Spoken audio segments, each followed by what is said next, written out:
తెలంగాణలో 10 ఏళ్ల పాటు అధికారంలో ఉన్న బీఆర్ఎస్ గత అసెంబ్లీ ఎన్నికల్లో చావు దెబ్బతిన్నది. ముచ్చటగా మూడోసారి విజయాన్ని అందుకుంటామని భావించిన ఆ పార్టీకి ప్రజలు షాక్ ఇచ్చారు.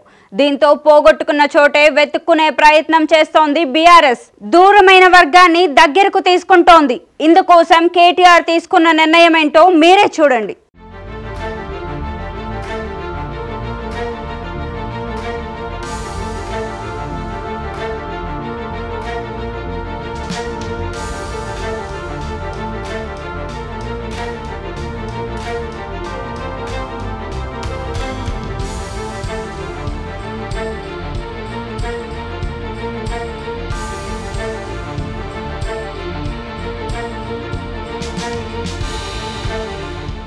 గత ఎన్నికల్లో గ్రామీణ ప్రాంత ఓటర్లు కారు పార్టీకి వ్యతిరేకంగా ఓటేశారు. గిరిజన తండాల్లో కూడా కారు దిగేసి హస్తానికి జై కొట్టారు. దీంతో బీఆర్ఎస్ ప్రతిపక్షానికి పరిమితమైంది. ఓటమికి గల కారణాలను విశ్లేషించుకున్న బీఆర్ఎస్కు గిరిజనులు దూరమయ్యారనే క్లారిటీకి వచ్చారట.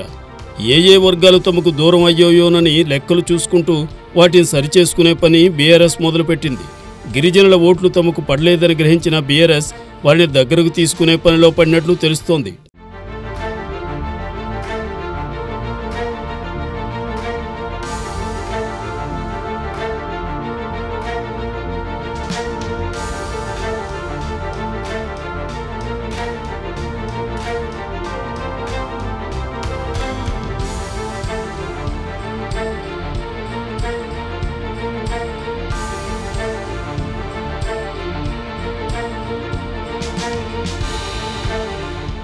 బీఆర్ఎస్ అధికారంలో ఉన్న సమయంలో గిరిజన సామాజిక వర్గాల కోసం కొన్ని కార్యక్రమాలు చేసింది.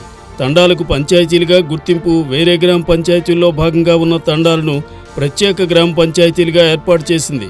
ప్రత్యేక గిరిజన బోర్డు ఏర్పాటు, వాటికి చైర్మన్స్ నియామకం లాంటి కారణాలతో లంబాడా ఆదివాసీలు కారు గుర్తు మీదే నొక్కేశారని అనుకున్నారట.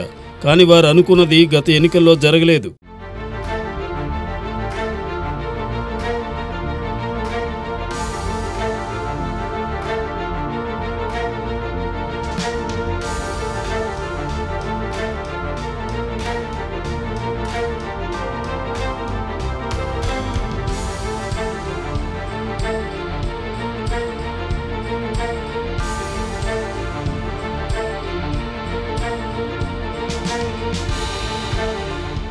తెలంగాణలో మొత్తం 12 ఎస్టీ రిజర్వ్డ్ సెగ్మెంట్స్ ఉంటే వాటిలో కేవలం 3 చోట్ల మాత్రమే బీఆర్ఎస్ గెలిచింది. దీంతో ఆ వర్గాన్ని తమ వైపు తిప్పుకునేందుకు ఎదురు చూస్తున్న పార్టీకి లగచర్ల ఘటన అస్త్రంగా మారింది. లగచర్ల ఎపిసోడ్లో గిరిజనుల మీదనే కేసులు పెట్టారని, వాటిని వెంటనే ఎత్తివేయాలంటూ బీఆర్ఎస్ ఆందోళన మొదలుపెట్టింది. నమ్మకం కలిగించేందుకే గిరిజనుల్ని, వారి నాయకుల్ని ఢిల్లీ దాకా తీసుకెళ్లింది. గిరిజనులకు అండగా ఉంటామని బీఆర్ఎస్ భరోసా కలిగిస్తోంది. ఇదే క్రమంలో ఎస్టీ నియోజకవర్గాల్లో ఆందోళనలు చేపట్టేలా బీఆర్ఎస్ ప్లాన్ చేసింది.